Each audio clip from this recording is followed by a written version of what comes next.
3. Everybody good? Just a little bit more, sorry. Okay. Doing a sound check. Joe Pelley, Boulder County Sheriff. Mic check.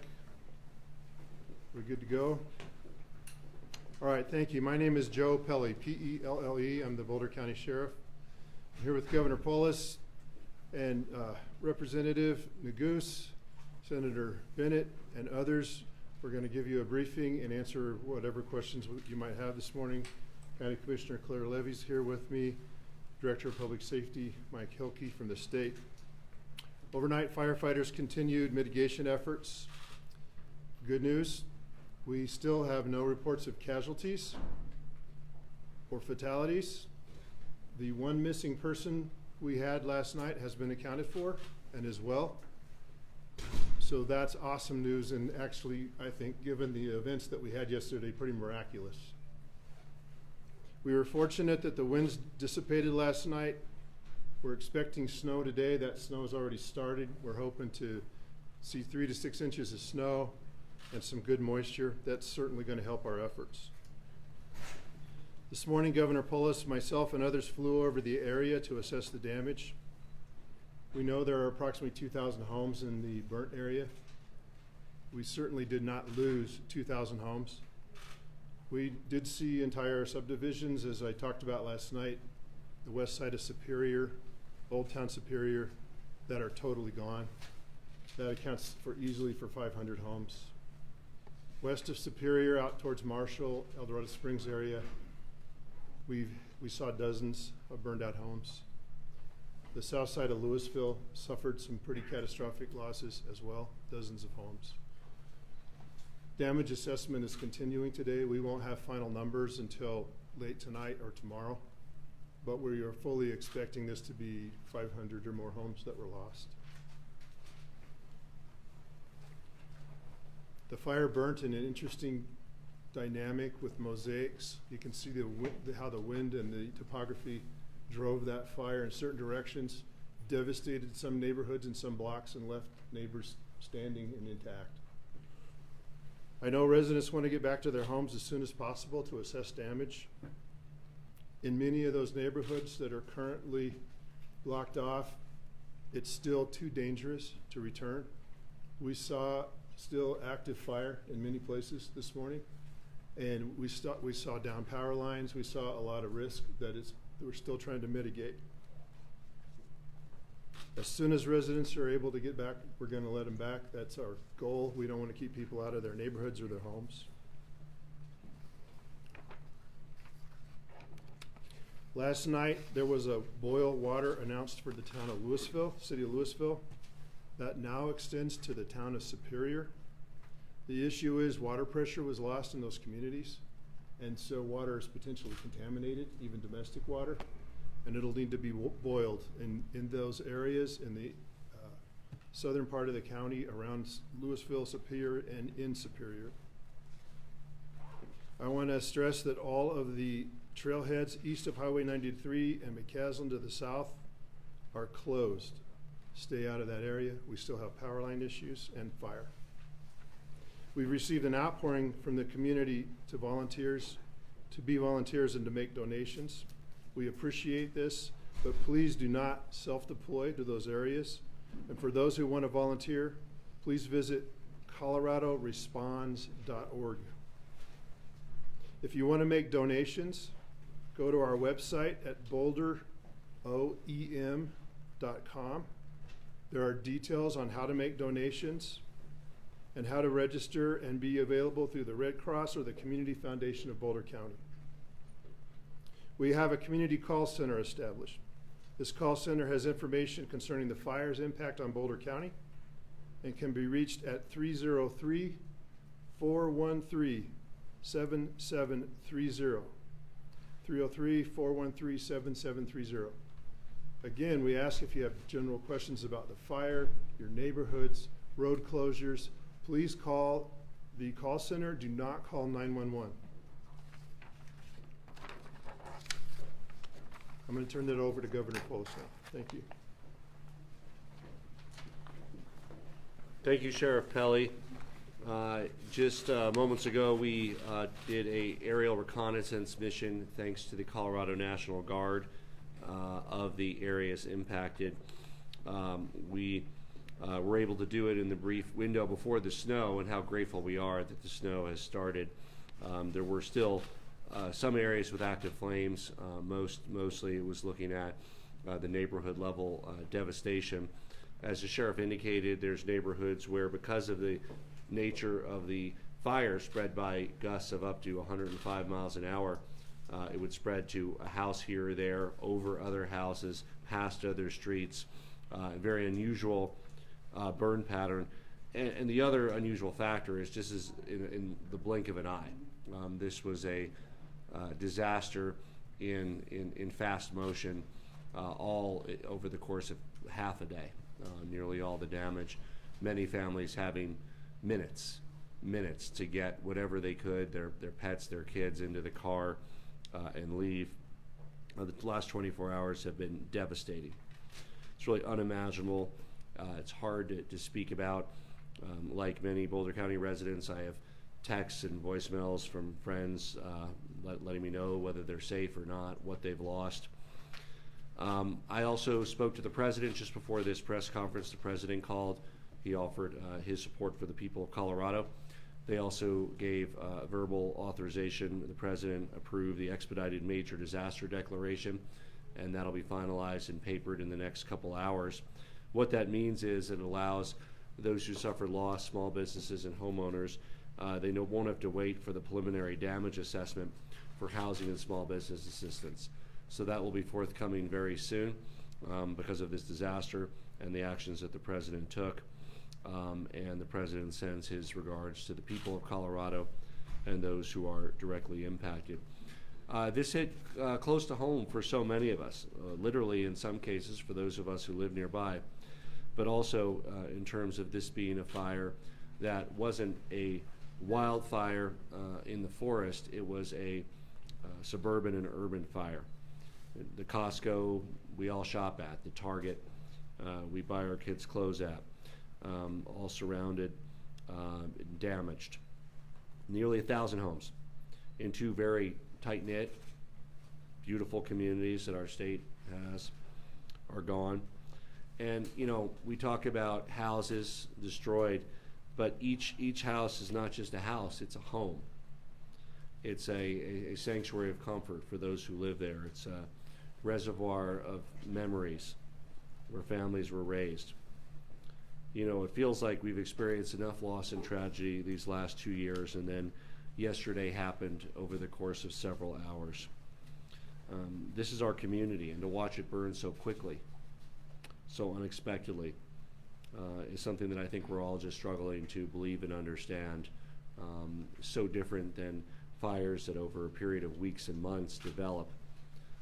This played out with 105-mile winds over the course of half a day. We are going to work hard with families and small businesses to rebuild our treasured communities, homes and sanctuaries for folks, the short-term impact for housing needs.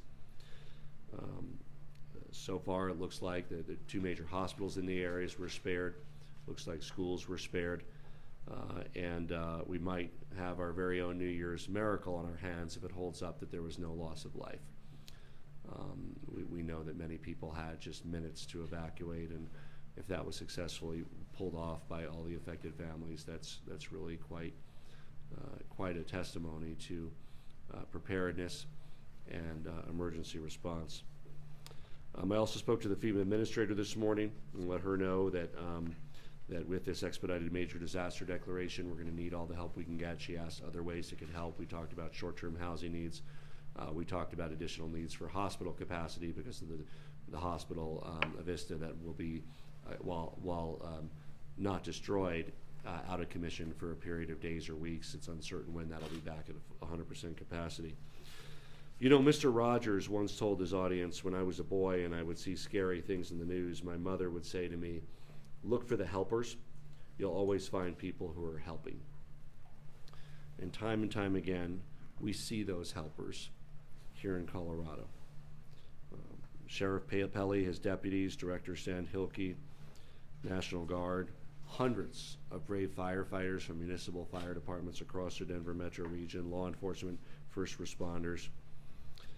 Many of these brave men and women themselves lost homes or were uncertain whether they even had homes to return to, but they stayed on the job. And on behalf of a grateful state of Colorado, we want to say a profound thank you to everyone who's helped. I'm now going to say a few words in Spanish. Buenos días. Las últimas 24 horas han sido absolutamente devastadoras. Es difícil de imaginar lo que ha pasado y difícil hablar de esta mañana. Esto no se siente real, se siente como si estuviéramos viviendo en una pesadilla.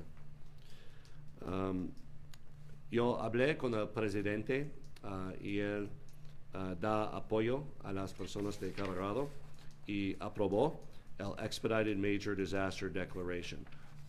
Y los fundas pueden ir a los negocios y a las personas que pierdan sus casas. Una y otra vez veo a esos ayudantes aquí en Colorado. Quiero dar gracias a Sheriff Pelly, Director Stan Hilke, los bomberos y todos que ayudan a las familias in Boulder County. A profound sense of gratitude for all those who have stayed up all night working to help those in need. I know there's families out there now watching this, not knowing for sure whether they have a home to return to. Know that we are with you every step of the way. For those who've lost everything they had, it's not going to be easy. It's not going to be easy. But you have your family, you have your health, you made it out. These are physical objects that you've lost. You will rebuild. We will mobilize everything the state has, and with the support of the federal government, to make sure you have the resources you need to rebuild your lives here in Colorado. With that, we'll turn it over to Senator Bennett.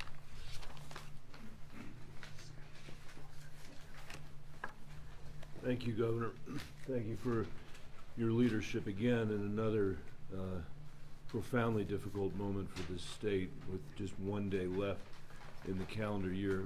I'm going to be brief. I want to start by thanking the sheriff and all of the first responders who did just an unbelievable job of getting people out of here and of making sure that people evacuated. We don't know what the final numbers are going to be here, but when you fly over this, to know that the loss of life is, you know, if there is any, is going to be as limited as it is a profound testament to the way that the first responders alerted people to the danger, and I think importantly the way people themselves responded to the alerts that they received. And so I just want to start by saying thank you. And second, I want to thank President Biden for responding so quickly here, and you have my commitment, and I know the commitment of the entire congressional delegation, to do absolutely everything we can to work with the governor to make sure that the full measure of the federal government's response is brought to bear here. In Colorado, we're used to this, unfortunately. We've had our share of floods and fires and natural disasters, and what I can say, for at least for the last decade or so, is that in every single case, we have built back stronger than we were before the disaster happened, and I am absolutely certain that that's going to be the case here. Boulder County and the communities that have been affected have been through this. This fire may have happened on the plains of Colorado, which is very unusual, but this county we know is mountain strong, and we know we're going to be able to rebuild better than we were before. And I want to turn it over to my colleague from the delegation who represents this part of the state, Joe Nabuse. Well, good morning, everyone. First, I want to start by thanking our firefighters, our first responders, police officers, everyone who's been working so diligently throughout the day yesterday and this morning and through the night to protect lives and livelihoods. We are incredibly grateful for your service and your bravery, and that starts with my friend and colleague, Sheriff Pelly. Many of you know that Sheriff Pelly is one of the longest-serving sheriffs in Colorado history, and he has had his fair share, more than his fair share, of disasters during his tenure. And we are so grateful for his leadership and the work that all of his deputies and the incredible firefighters who drove up last night from West Metro and from Jefferson County, from Denver, really across our state to help protect our community. Thank you to Governor Polis for his leadership, to Mayor Stoltzman and Mayor Folsom, both of whom have been have done an incredible job under some really troubling circumstances, leading their respective cities of Louisville and Superior, not knowing whether their homes were safe during this terrible tragedy. Yesterday was a devastating day for Boulder County, for Superior, and for Louisville. These fires, as you heard the governor say, are unprecedented. They moved through neighborhoods with a speed and a magnitude like we have never seen before. And we know already that the damage will be costly and disastrous, and we saw that for ourselves during the overflight that we just took a few minutes ago with the governor and the senator. As the sheriff laid out, there are countless families in our community today who are learning that they have lost their homes and all of their possessions. For each of the individuals who are learning of this loss, for those who have been evacuated from their homes, we stand with you, ready to assist you in any way that we can. I had the opportunity yesterday to visit with many individuals, constituents, neighbors at one of the major evacuation sites in Lafayette, in my hometown, at the YMCA. And to hear their stories, as the governor said, many of whom literally had minutes to evacuate their homes and learned that they had in fact lost everything they owned, was heartbreaking. But I also was heartened to see so many of our fellow Coloradans there at the evacuation center, dropping off supplies, neighbors taking care of neighbors. It's the Colorado way. It's what we're known for, and that is certainly on full display today. Our prayers are with everyone impacted by the fires. It's going to be a long road to recovery. We are grateful that FEMA gave swift authorization yesterday to the FMAG grants that were necessary to help battle the flames, and grateful to President Biden for his swift approval today of the major disaster declaration, which will be critical in terms of bringing federal resources here to Boulder County and to the many homeowners who have lost so much, for folks who are looking for housing assistance, small business assistance, and so forth. We'll be working with FEMA over the next several hours and with the state and local leaders to ensure that those resources are brought to bear as quickly as possible. I'll just close by saying, perhaps stating the obvious, which is that this has been an incredibly difficult year for Colorado and an incredibly difficult year for Boulder County. But we have been faced and tested with challenges before, and we've always risen to the occasion. And I have every confidence that we're going to do so this time around. And with that, I think we'll open it up for questions.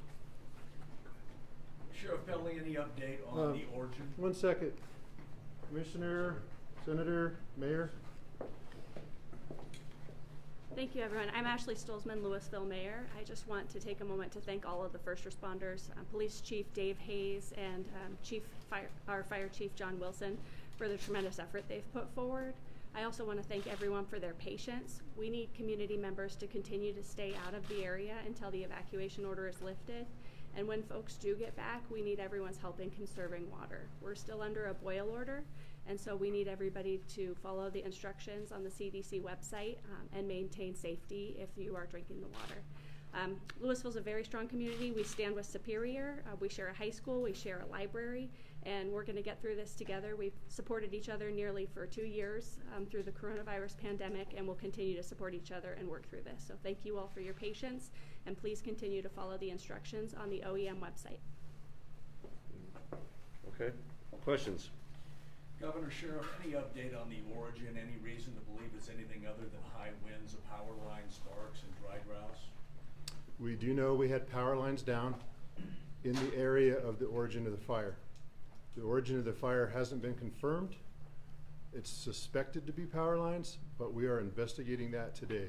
And we have folks on the ground as we speak trying to pinpoint that cause. Anything else being investigated, Sheriff, other than the power lines? We're investigating anything we find out there. Residents would like to know about containment or plans for the fire today.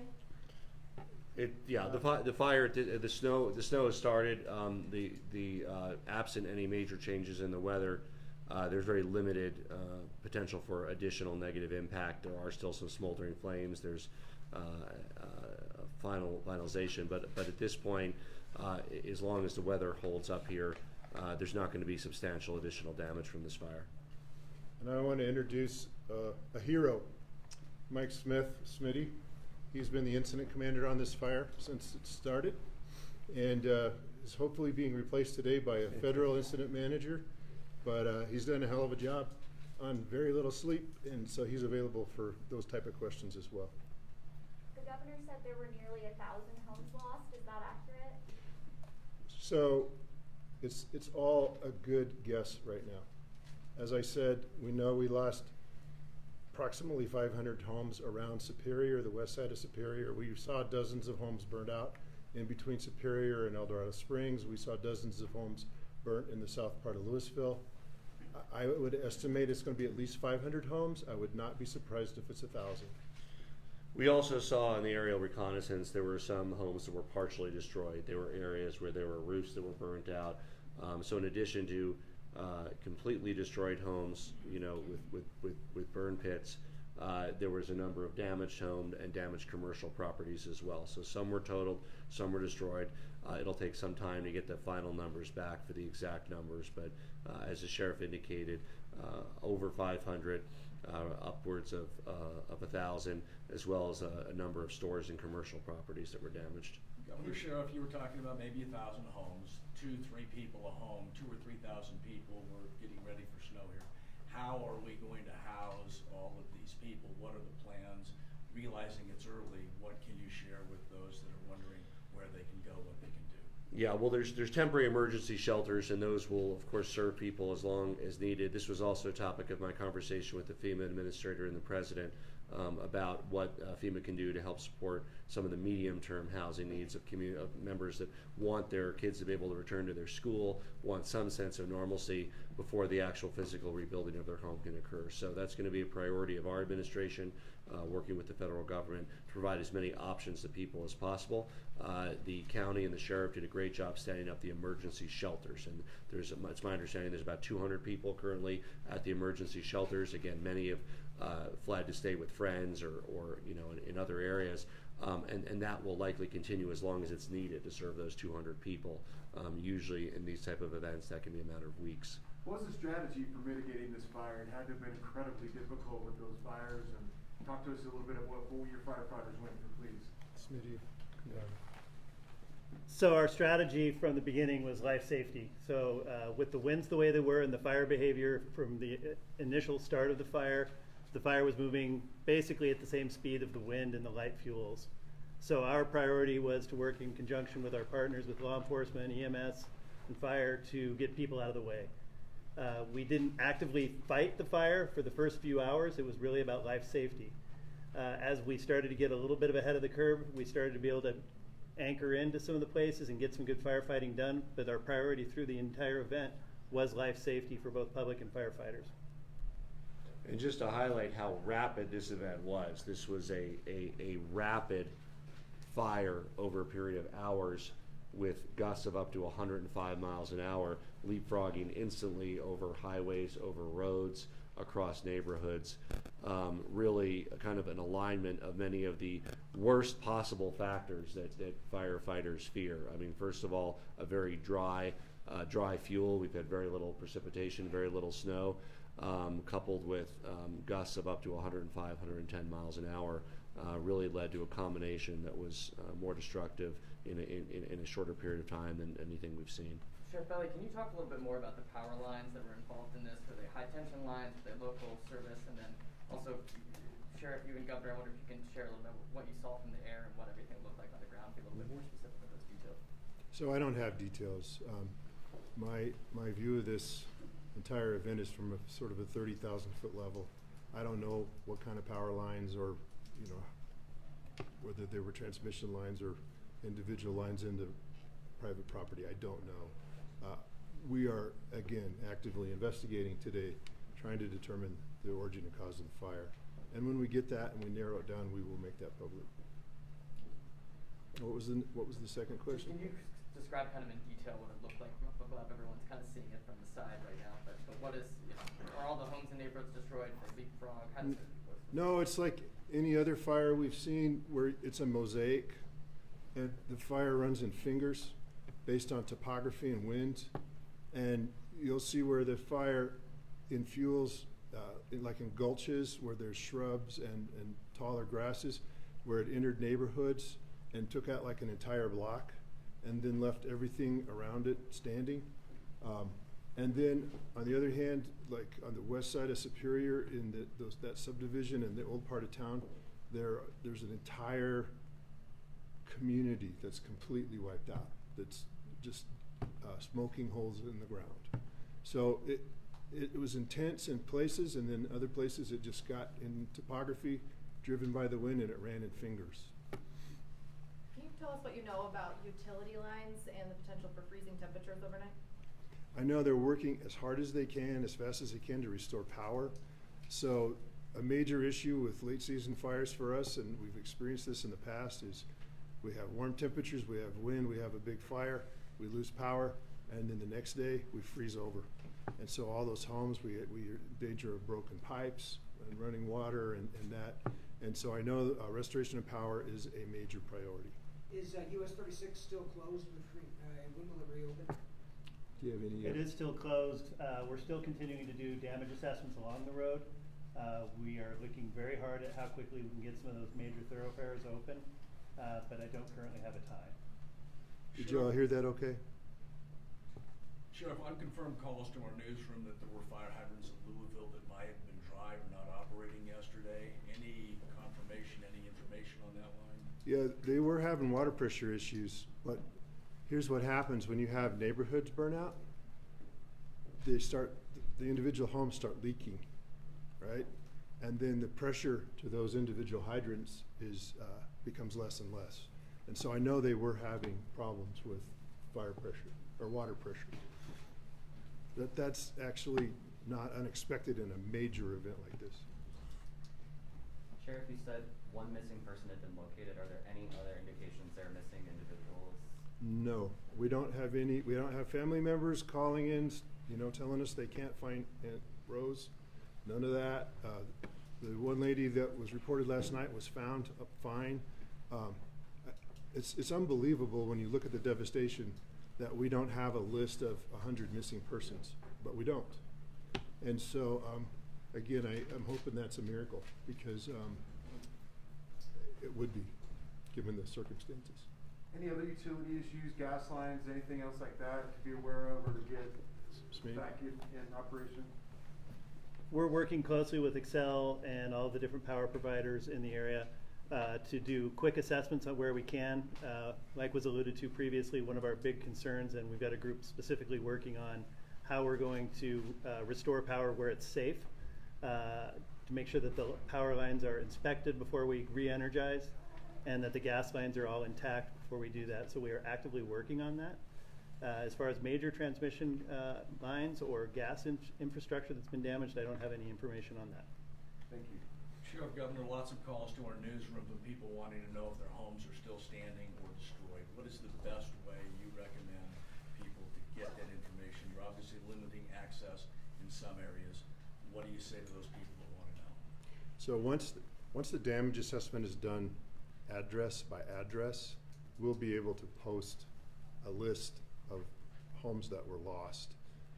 That won't happen for a while. That will take at least a day to accomplish that. There is a map of the burn area that will be posted on the Boulder OEM website. Please keep in mind that only a portion of the homes in that burn area are affected, and there are a lot of unaffected homes. There will be the ability, I think, soon for flights, that kind of thing, to give more information to the public. But right now, I can't provide information on specific addresses. How satisfied were you with your readiness level and the equipment you needed to fight this best you could, sir? For the hand that we were dealt, I don't think that we could have done a better job. The initial response from the local fire departments, then stepping up through the county response, the delegation to the sheriff, and then the cooperation through the governor's office, through the state DHSEM and DFPC were both fantastic. And I think the collaborative effort really did show the preparedness level and the amount of preparations that we've done here in Boulder and statewide as well. Yeah, there's no technology or equipment that's available to have halted this kind of fire in its tracks with 105-mile winds and the dry conditions and the fuel that was available. But the firefighters, the sheriff, the state assistants, they did everything they could, as you said, Smitty, with the hand that they were dealt. Governor, you've dealt with a lot of challenges in the past 2 years with COVID. You talked about what you saw from the helicopter. Can you let us inside the emotions of what you had to watch in that helicopter? You know, I of course have many friends in the affected areas. I just want to read a text from one that I got, a friend who lost their home, or doesn't know if they lost their home. She said, "I'm in the Springs with my parents. My sons got out okay. We may not have homes tomorrow, but we have each other. I'll miss the treasures we've collected for the last 30 plus years, and while not replaceable, that's not people. And remember, we will have homes. A house is made of sticks and stones. A home is made of love alone." With her attitude, the people of Colorado are resilient. The people of Colorado are strong. They will build back. This has been a tough few years all around. The 3 largest wildfires in the history of our state. But to put things in perspective, those 3 largest wildfires combined, while over 600,000 acres, each one of them over 200,000 acres, still destroyed less homes and less businesses than this fire of 6,000 acres, because this was fundamentally an urban and suburban fire. The people of Colorado will build back if we're granted this New Year's miracle of no loss of life. It truly is nothing short of miraculous. And we have one another. Most, if not all, people got out and are safe. And we, as their friends and neighbors and fellow Coloradans, are going to do everything we can to help them rebuild their lives. Let's do one last question. Do we have an estimate on containment or how many acres are currently burning? So the total area of the fire, the burnt area, has been updated overnight with the state airplane overflight to 6,000 acres. There are still areas burning inside the fire zone, around homes and shrubbery and that kind of thing, but we're not expecting to see any growth in the fire today. I think we're pretty well contained, except for what's happening inside the fire zone. Would that be accurate? Yeah, as far as a percentage number, we're still calling it 0% contained, but as the sheriff said, I don't think that we will see much fire growth. But this isn't a fire that we would traditionally see like in the mountains, where we would be going out and digging hand line and using heavy equipment to dig containment lines. This is more about working around the perimeters of homes and working our way through the process. So we're having to kind of change our thought process on what containment looks like as far as a percentage, but I do think that our forward progress is going to be very minimal from this point on. And just speaking anecdotally, from looking at the aerial reconnaissance that we did, very little fire, very little active fire, mostly burnt out pits and areas, grassland fires, move fast, limited fuel, different than trees, and a few areas where we saw smoldering flames, a few here and there, really areas that might have just be finishing off their burn, almost all of them with no available fuel around them. So again, absent the kind of winds that we had before, they're not likely to jump everywhere. They're burning through the very limited fuel that they have, and are likely to extinguish themselves. And of course, we also now have snow and precipitation in the area. Thank you to those across Colorado and those across the world who have joined with the people of Colorado in helping us get through this difficult time. We thank you for your love, your prayers, and your affection. And we look forward to your help in helping our affected families and our community build back stronger. Thank you. Thank you, everyone.